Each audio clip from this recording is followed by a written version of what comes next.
Hello! Welcome to our YouTube channel, Teacher Ako. At this time, we will be talking about what is quantitative research. Actually, this lesson is an introductory one for the subject Practical Research 2 of the senior high school students. Pero at any rate, pwede naman ito kahit anong level ka pa ng grade. For example, kung grade 11 ka ba or college na, as long as you're interested to research and as long as gusto mo pang malaman kung ano ang quantitative research, stay tuned ka lang sa ating YouTube channel at matuto. Sasamahan kita sa ating journey. Okay? So ngayon, let's start. First, we need to define what is quantitative research.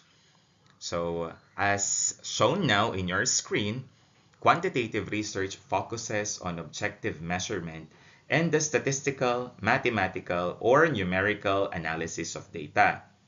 This data is typically gathered through polls, questionnaires, and surveys, or by manipulating existing statistical data using computational method.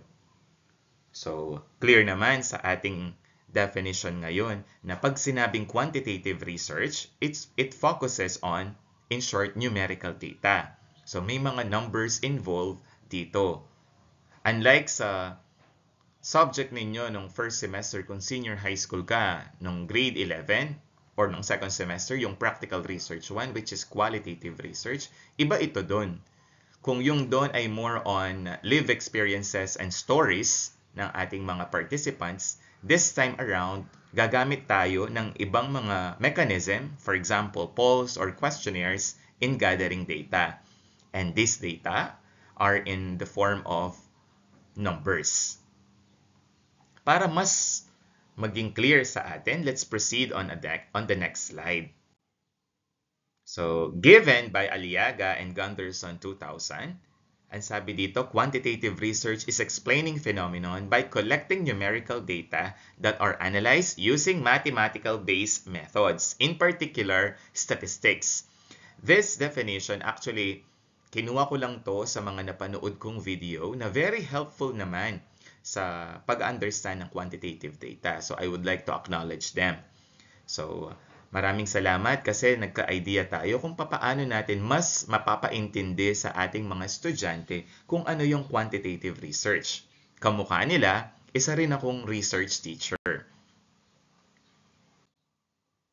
These are the 4 things that we need to understand about quantitative research. Ibig sabihin, kapag quantitative research ang iyong study, dapat meron ito. Una, numbers. It talks about numbers. It must have hypothesis. We have population and sample. And also, meron din tayong statistics para sa treatment na i-employ natin para sa mga data gathered natin. Itong 4 na to ay dapat visible para maging considered ang ating research as quantitative. Ngayon naman, pag-uusapan natin yung mga characteristics of quantitative research. First, a quantitative research produces numerical data.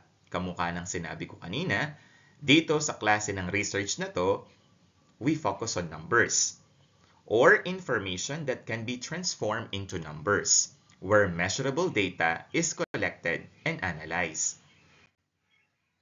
Also, one of the characteristics of quantitative research is it utilizes tools like questionnaires, surveys, measurements, and other equipment to gather numerical or measurable data. Ibig sabihin, meron tayong tool na ginagamit. Sa quantitative research, tinatawag natin tong structured instrument. Sa susunod na mga videos natin, i-explain ko sa inyo at tuturuan ko sa kayo how to make a quantitative structured instrument. Moving forward, ito pa yung isa sa mga characteristics ng ating quantitative research na dapat nating tandaan. The data is typically collected using structured research tool. Yan yung sinabi ko kanina. Gagawin natin ito sa susunod na mga videos natin. At tuturuan ko kayo, no worries, on how to craft our structured research instrument. Also, The findings are based on larger sample size that accurately represent the population. Kung babalikan natin ang ating statistics na subject before, tinuruan tayo ng ating research teacher or statistics teacher kung papaano tayo kumuha ng sample size. Huwag din kayo mag-alala, i-review natin to as time pass. Kasi merong mga formulas na ginagamit para ma-determine natin ang ating sample size. Hindi tayo basta-basta kukuha lang because of our preference. Depende kasi yan sa study. Kung purposive yan, yung sampling technique mo, pwede yun. Pero kung hindi, lalong-lalo na kung non-experimental quantitative research ang gagawin mo, meron tayong i-employ na formula in determining our sample size. At huwag kayo mag-alala, sabi ko nga sa inyo, i-discuss natin yun dito.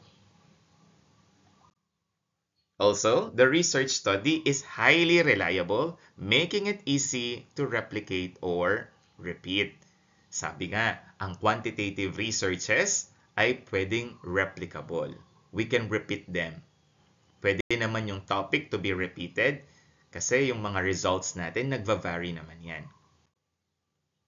Ngayon naman, bago natin tapusin yung definition ng quantitative research, parang bonus ko na to sa inyo.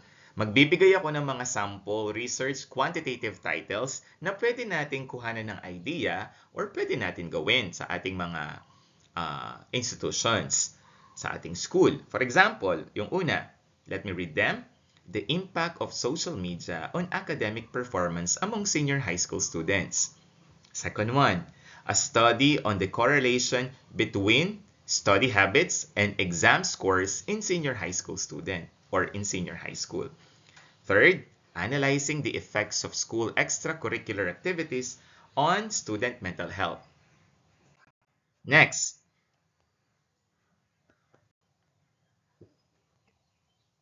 the role of physical exercise in enhancing cognitive function in high school students.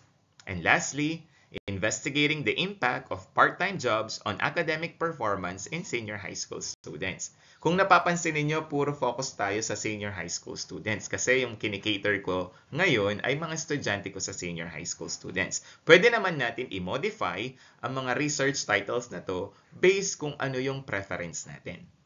Okay, so I will end now our video here at huwag kayo mag-alala kung may comment kayo or suggestion na topic na gusto nyong gawin natin ng video, comment lang sa comment section below.